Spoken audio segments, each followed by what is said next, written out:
Good morning children. बच्चों, आज हम लोग व्याकरण के एक ऐसे भाग को पढ़ेंगे जो चित्रवर्णन है। चित्रवर्णन एक बहुत ही आवश्यक अंश है व्याकरण का। जो चित्रवर्णन में ये हम देखते हैं कि सबसे पहले चित्रवर्णन करने के लिए पिछले क्लास में हम लोगों ने जो संस्कृत अनुवाद पढ़ा, तो संस्कृत अनुवाद यदि आपका अच्छा है, अनुवाद बनाने आता है, तो उस स्थिति में आप चित्रवर्णन बना सकते हैं। ठीक है।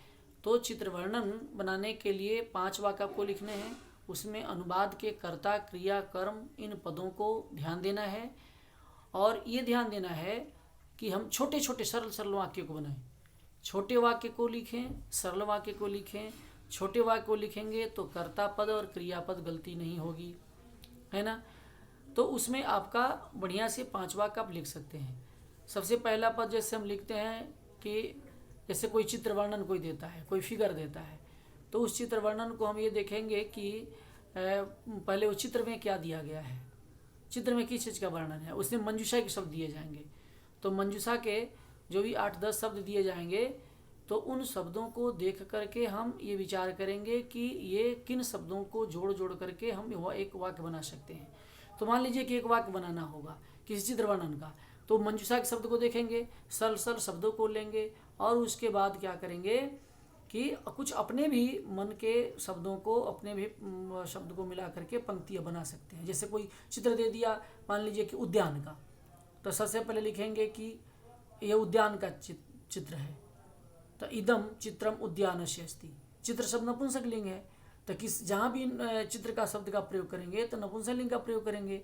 ठीक है। और तब इदम मने यह, चित्रम मने चित्र, उद्यान का है तो उद्यानस्य अस्ति, ऐसा कर देंगे। ठीक है। उसके बाद उस चित्र में क्या क्या दर्शाया गया, एक वाक्य आपका इसी हो गया। किसी भी चित्र वर्णन में आप यदि बताते हैं तो आप उस चित्र वर्णन के विषय वस्तु को आप लिख देंगे, सरल वाक्यों को लिख देंगे, और उस चित्र वर्णन में क्या क्या दर्शाया गया है उसको आपको लिखना है। तो पहले तो लिख दिए उद्यान की फिगर है, तो एकदम चित्रम उद्यानस्य अस्ति, यह चित्र उद्यान का है। ठीक है। और दूसरी लाइन में हम ये देखेंगे कि इस चित्र में क्या क्या दर्शाया गया है। तो मान लो कि उद्यान में देखा गया कि बहुत सारे पेड़ पौधे हैं, छोटे छोटे लताएं, झाड़ियां हैं, बहुत सारे हैं, तो लिखेंगे कि एतस्मिन् चित्रे लताः सन्ति या लताः विक्षन्ति, है ना, या इस उद्यान में बच्चे खेल रहे हैं, तो एतस्मिन् उद्याने बालका क्रीडन्ति, यानी उस उद्यान के बीच क्या क्या हो रहा है ये चीज़ हम देखेंगे। तो दूसरी लाइन लिख देंगे इदम चित्रे बालका क्रीडन्ति। ठीक है। उसके बाद क्या क्या हो रहे हैं इसमें, उद्यान में तरह तरह के अनेक प्रकार के फूल पौधे हैं, तो लिखेंगे एतस्मिन् उद्याने विभिन्न प्रकाराणि पुष्पाणि या विभिन्न प्रकाराणि वाटिकाः सन्ति, विभिन्न प्रकार के वाटिका है, विभिन्न प्रकार के पुष्प हैं, विभिन्न प्रकाराणि पुष्पाणि सन्ति, ऐसे हम लिखेंगे।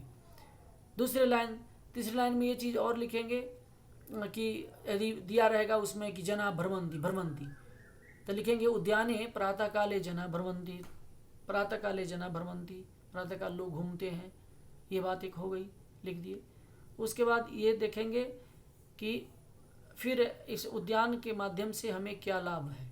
तो स्वास्थ्य के लिए लोग उद्यान में भ्रमण करते हैं अपनी स्वास्थ्य लाभ के लिए, तो हम ये लिखेंगे कि उद्याने स्वास्थ्य लाभाय जना प्रतिदिनम भ्रमंती, यानी वो उद्यान के ही से संबंधित चीज़ें उस आप मंजूषा में दिया रहता है, तो उन शब्दों को संयोजन करना मेरा काम है।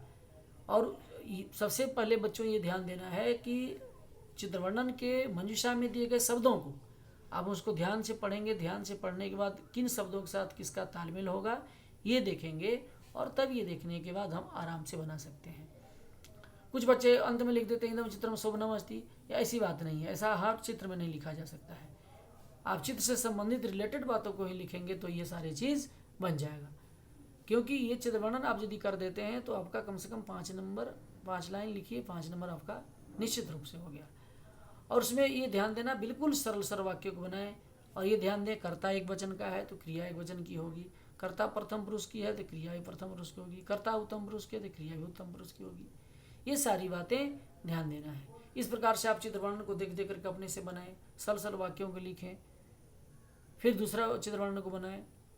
कभी कभी भरने के लिए देता है, तो इस प्रकार से आप इन वाक्यों को देखेंगे और प्रयास करेंगे चित्रवर्ण बनाने के लिए।